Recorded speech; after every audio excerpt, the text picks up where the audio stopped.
Welcome to Sprint UPSC, Class 12 Macroeconomics, Chapter 2, National Income Accounting। अब तक हम लोगों ने इन टॉपिक्स को अपने प्रीवियस वीडियोस में डील किया है।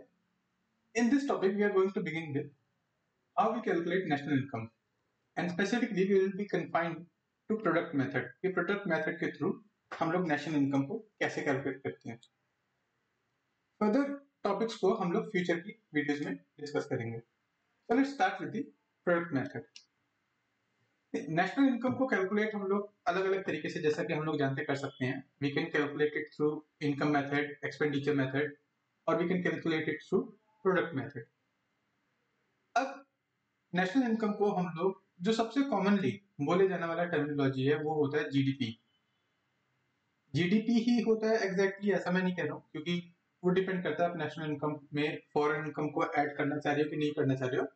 लेकिन बेसिकली अगर हम लोग कहते हैं कि एक लगभग सा सिनोनिम्स क्या है नेशनल इनकम का, तो हम लोग उसको जीडीपी के थ्रू कैलकुलेट करने की या फिर एस्टिमेट करने की कोशिश करते हैं।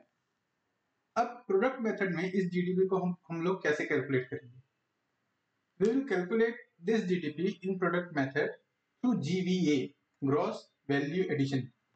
जैसा कि नाम बता रहे हैं, इसमें एक फर्म कितना वैल्यू ऐड कर रही है दूसरे फर्म से खरीदे हुए कमोडिटीज में, वो हम लोग कैलकुलेट करेंगे। Suppose these are three firms, firm A, firm B and firm C. Firm A ने कोई भी एक गुड क्रिएट करा या फिर उसने नेचुरल रिसोर्स को एक्सट्रैक्ट करा, उसका 200 रुपीज पर यूनिट प्राइस था। अब उसी फर्म ने 200 रुपीज पर यूनिट के प्राइस से फर्म बी को बेच दिया। फर्म बी ने अब इसके ऊपर अपने वैल्यू एडिशन करी, उसको ट्रांसफॉर्म करा थ्रू सप्लाई चेन मैकेनिज्म, फिर उसमें लेबर को पे करा, कैपिटल के लिए इंटरेस्ट पे करा, सब कुछ ऐड करने के बाद वैल्यू एडिशन मान लेते हैं 100 रुपीज की हुई और 300 रुपीज पर यूनिट उसकी प्रोडक्शन हुई। Here we can see the value addition is of 100 rupees। फिर इस फर्म ने फर्म सी को बेच दिया और फर्म सी ने इस कमोडिटी को 300 रुपीज पर यूनिट खरीद के उसमें वैल्यू एडिशन करी, मार्केटिंग करी, स्टोरेज करा, फिर उसके बाद एडवर्टाइजमेंट करा, ब्रांडिंग करी। वो टोटल मिलाकर उसका खर्चा आ गया 500 रुपीज का, 500 रुपीज पर यूनिट, और इसको एंड कंज्यूमर को बेच दिया। यहाँ पे फर्म सी ने जो टोटल वैल्यू एडिशन करी वो है 200 रुपीज की। So in throughout this supply chain total value addition different stages पे कितनी हुई है उसको हम लोग कैलकुलेट करते हैं और उसके थ्रू हम लोग पता लगाते हैं कि जीडीपी इकोनॉमी में क्या है। This is the way of gross value addition, कि ग्रॉस वैल्यू एडिशन के थ्रू, जीवीए के थ्रू हम लोग जीडीपी को कैलकुलेट करते हैं। इसको थोड़ा और डिटेल में और एक अलग एग्जांपल के थ्रू हम लोग समझने की कोशिश करेंगे। उससे पहले हम लोग समझ लें कि अगर हम लोग इनकम अकाउंटिंग में जाएंगे तो वहां पे इन्वेंट्री का भी एक रोल होगा। इन्वेंट्री का क्या रोल होगा? Inventory see, first of all हम लोगों ने इन्वेंट्री को प्रीवियस लेक्चर में डिफाइन करने की कोशिश करी थी। Inventory is nothing but it is stock of या तो फिनिश्ड गुड्स, जैसे यहाँ पे लिखा हुआ है, या फिर सेमी फिनिश्ड गुड। अब फिनिश्ड गुड का स्टॉक क्यों रहेगा एक कंपनी के पास? फिनिश्ड गुड का स्टॉक हो सकता है उस कंडीशन पे हो कि इंडस्ट्री ने प्लान करा कि 100 यूनिट्स बिकेंगे, लेकिन 100 यूनिट्स नहीं बिके, केवल 80 यूनिट्स बिके, तो 20 यूनिट्स को वो गंगा में प्रवाहित तो करने से रहे, तो उन्होंने अपने वेयर हाउस में उसको रखा हुआ है। सो फिनिश्ड गुड का एक स्टॉक है। फिर अनफिनिश्ड गुड्स का भी एक स्टॉक होगा। अनफिनिश्ड गुड का स्टॉक क्यों होगा? फॉर एग्जाम्पल एक टमाटो सॉस बनाने वाली कंपनी है, उसने सोचा है कि मुझे अपने प्रोडक्शन को और इंक्रीज करना है। प्रोडक्शन इंक्रीज करने के लिए उसको एक रॉ मटेरियल चाहिए होगा। ऐसे में वो टमाटोज की जो स्टॉक है उसको लगातार इंक्रीज करता रहेगा। सो ये इन्वेंट्री है। Inventory is nothing but stock of finished and unfinished goods.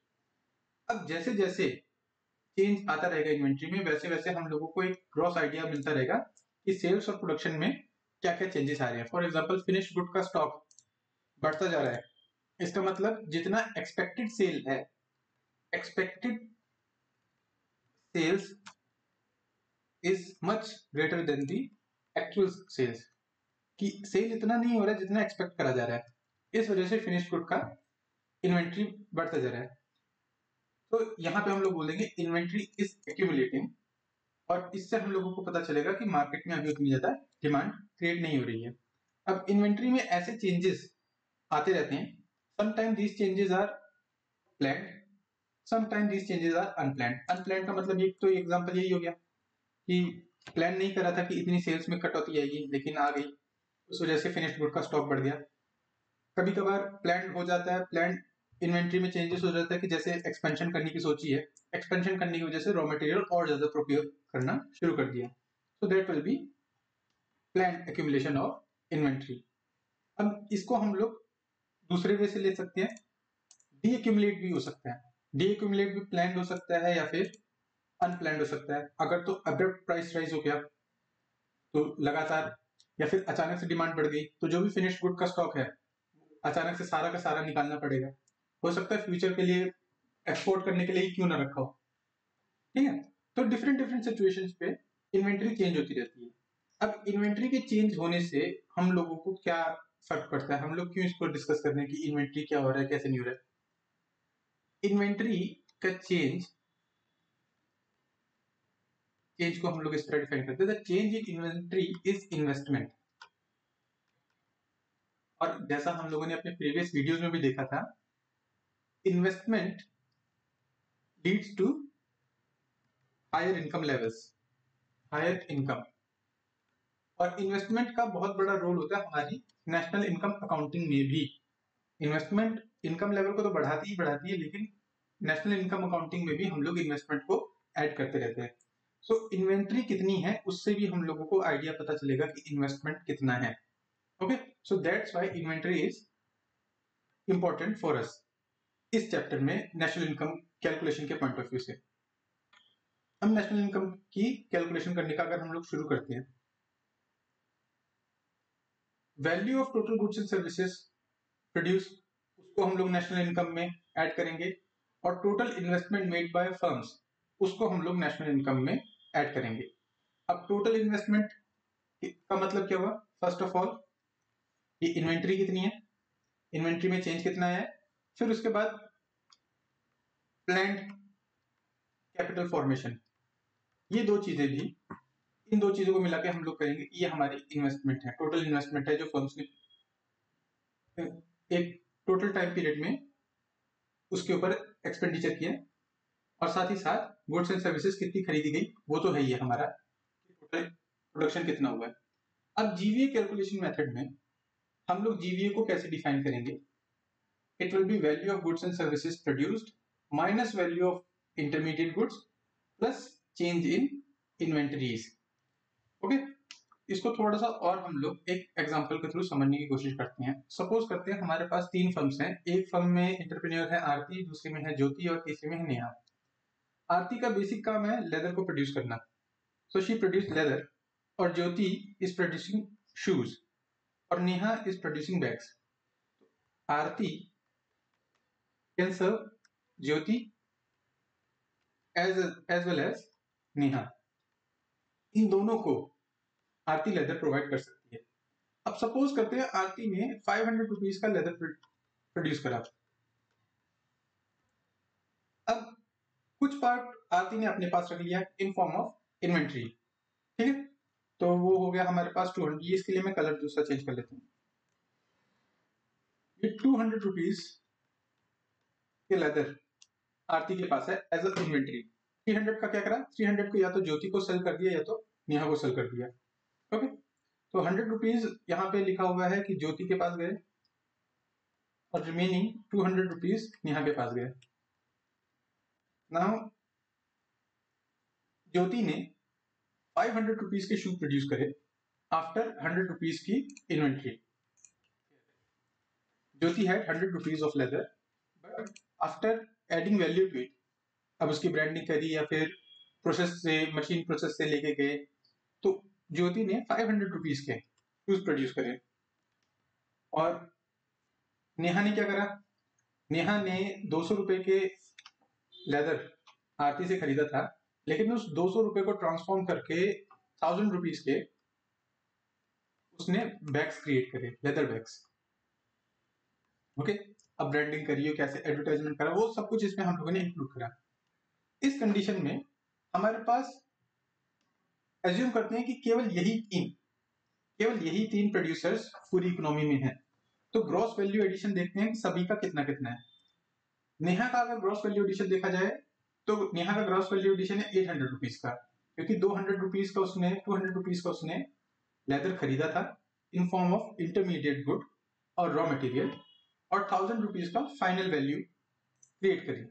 Similarly ज्योति ने 100 रुपीज के लेदर खरीदे और वो उसका इंटरमीडिएट गुड हुआ, लेकिन 500 रुपीज की फाइनल वैल्यू ऐड करी। तो ऐसे में जो टोटल वैल्यू एडिशन है वो है 400 रुपीज की। अब ज्योति की तरफ से 400 रुपीज का वैल्यू एडिशन, नेहा की तरफ से 800 रुपीज का वैल्यू एडिशन, और आरती ने 200 रुपीज के लेदर को एक स्टॉक के रूप में अपने पास रखा हुआ है। तो आरती का 200 रुपीज का ये इन्वेंट्री स्टॉक। जब हम इन तीनों को ऐड करेंगे तो हमारे पास आता है 1400 रुपीज की एक वैल्यू। This is the total GVA of our country. तो हम लोग अपने देश में कि हमारे देश की जीडीपी कैसी है उसको हम लोग जब जीवीए के थ्रू कैलकुलेट करते हैं तो हम लोग इसको इस तरीके से कैलकुलेट करेंगे। This is one way of calculating GVA. So calculate GDP of the country. What we need to do through GVA method? उसके लिए एक simple formula GDP is equal to summation of I is equal to 1 to n GVA of I, मतलब कितनी industries हैं, I industries हैं, सभी industries की GVA को, मतलब GVA of industry 1, GVA of industry 2 and this goes on to GVA of industry 1000। सभी ने कितना GVA ऐड करा, सपोज इसने 1 ही रुपए का करा, इसने 10,000 रुपए का करा, इसने 500 रुपीज का करा। सभी के जीवीएस को अगर हम लोग ऐड करेंगे तो हम लोगों के पास टोटल जीडीपी आ जाती है। और ये जीडीपी हमारे पास ग्रॉस फॉर्म में होती है only when we adjust depreciation in it, जो हम लोगों ने लास्ट टाइम डिस्कस करा था व्हाट इज डिप्रिसिएशन। जब डिप्रिसिएशन हम लोग इसमें एडजस्ट कर लेते हैं तब हमारे पास जो फिगर आती है वो आती है net domestic product, which is NDP. Okay, so currently the government of India is using gross value addition method to determine the GDP of the country. So this was our product method. कि product method से हम लोग कैसे income accounting करते हैं। You can download Sprint UPSC app और वहां पे आप क्वेश्चंस को और ज्यादा प्रैक्टिस कर सकते हैं, और जितना ज्यादा प्रैक्टिस करेंगे उतनी ज्यादा कंसेप्ट में क्लैरिटी आएगी। Thanks and have a nice day.